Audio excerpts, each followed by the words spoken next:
Mary and Martha desperately watched as sickness took hold of their brother Lazarus. It was clear that he would die without some kind of miracle. "We must call Jesus," the two sisters cried. After all, he had made a crippled man walk, a blind man see, and a diseased leper whole. If his mercy and kindness reached these, then surely he would come to rescue his closest friends. So they immediately sent a message to Jesus. "Come quickly. Lazarus, the one you dearly love, is about to die." But Jesus didn't come right away as they had expected, and hope turned to tragic loss when their beloved brother died. As they carried Lazarus's lifeless body out to the cold and lonely tomb, Mary and Martha could not help but think of what might have been if Jesus had come. After a few more days, with no sign of the Master, word reached the two sisters that Jesus had finally arrived outside the village. Martha ran quickly to meet him. Her voice trembled through her tears. "Lord, if you had been here, my brother would not have died." But still determined in her faith, she added, "I know and believe that whatever you ask of God, God will give it to you." "Martha," Jesus replied, "your brother will rise again." But she replied, "I know he will rise again in the resurrection on the last day." She believed the Messiah could make eternal life possible, but the hope of that reality seemed so far away.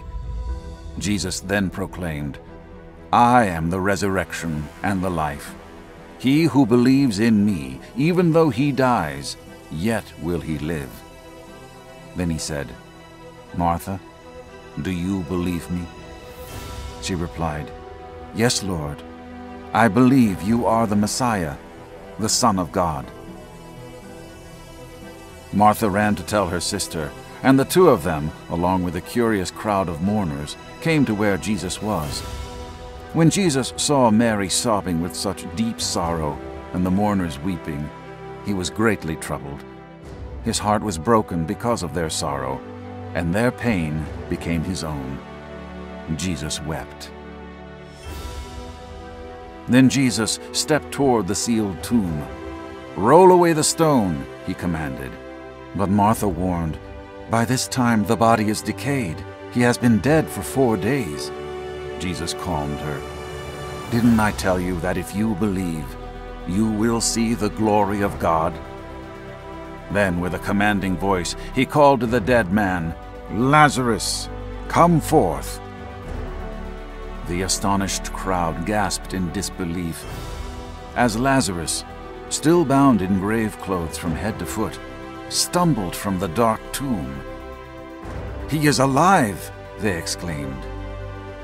Yes, God raised Lazarus from the dead. And although death would come for Lazarus once again, it would not have lasting power. Jesus Christ, the source of all life, gave his own life to conquer death, and he rose again to prove his victory. And one day, the Lord himself will come down from heaven, and he will call his followers to rise again. This is the hope of all those who place their trust in Jesus as the Messiah.